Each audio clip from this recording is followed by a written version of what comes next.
Hello, welcome, and thank you so much for enrolling in this course.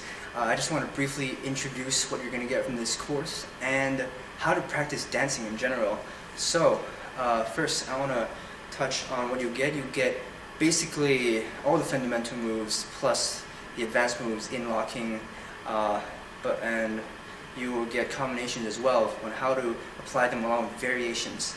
And let's go on to how to practice dance. Not a lot of people go over this, but when you practice dance, you should make sure that you're reaching outside of your comfort zone. So a lot of people, they would like to, if I take playing guitar for example, it's a lot of people would count practice as playing a song that they already know. They're having fun, it's comfortable, they're not making many mistakes, but you're not truly learning. You're truly learning when you're reaching outside of your comfort zone, and when you're starting to get frustrated with yourself, and you're making mistakes and correcting them.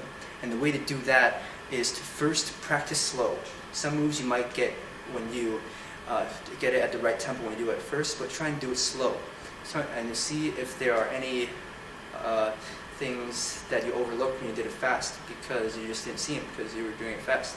And secondly, if that was easy too, try and do it fast, really fast. So try and vary the tempo of what you're doing and try and think of variations to make yourself reach outside of your comfort zone. Secondly, what you should do is experiment with different kinds of feedback. Practicing something is useless if you don't have feedback, because practice, it strengthens the myelin sheath or the neurons in your brain, but basically what it does is it makes whatever you practice permanent. And if you don't have feedback, you might be practicing the wrong thing, you might make the wrong thing permanent. So to do that, a lot of people will practice in front of the mirror, and that's good because it gives you visual feedback. But then that's only one step. When you practice in front of a mirror, oftentimes your focus and attention is on what you get from your sight, so you're getting immediate feedback all the time. But what you need to do is to focus on what your body is doing, because when you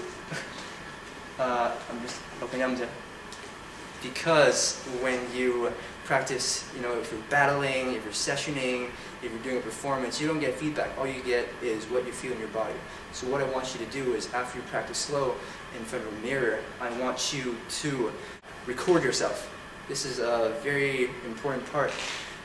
And record yourself without a mirror for feedback. So it doesn't have to be anything fancy. Just use a webcam or whatever you have on your computer or a cheap camera, and record yourself without a mirror, just doing moves, and force yourself to feel what it's like to do your dance moves and focus only on your body.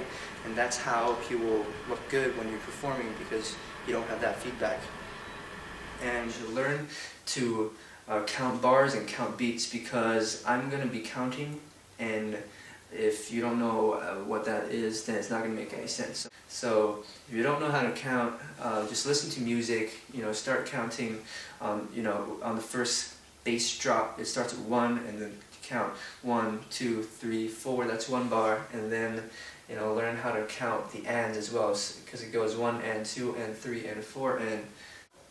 Also, I want to talk about watching lockers. Alright, a big part about getting better at locking is also watching really good lockers and deconstructing them. So I wanted to try sort of an experiment with you. I have put in this lecture on the side links to a couple videos of phenomenal lockers.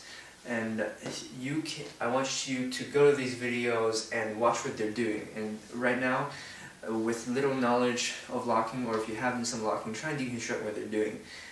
Probably it's not going to make a lot of sense, which is good, but you can get a feel of locking. And then after this course, I want you to go back to these videos when you've gone through everything, and then try again and deconstruct all of what they're doing. And you'll find that everything just makes a lot of sense. You see that that's just a kickball chain, but then he does a kickback as well. Or you can see that, that's just the seek, but they did a step before and they were pacing up into the side at the same time.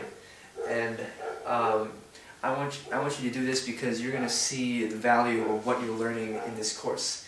So just try that right now, click on the links, see what they're doing, and I'm going to remind you to come back to it when you're done with the course. Lastly, how you can get good fast is not only do you reach, you do different things, vary the tempo to make sure that you are learning, and also play with immediate feedback and the delayed feedback with the camera, but you can get really good fast by signing up for some kind of public display of what you're doing really quick. And I learned this because I signed up for a competition with a talent portion that is due 2.5 months right after I first started locking. And this is a competition in front of my peers, and I decided that in this talent part I'm going to do some locking.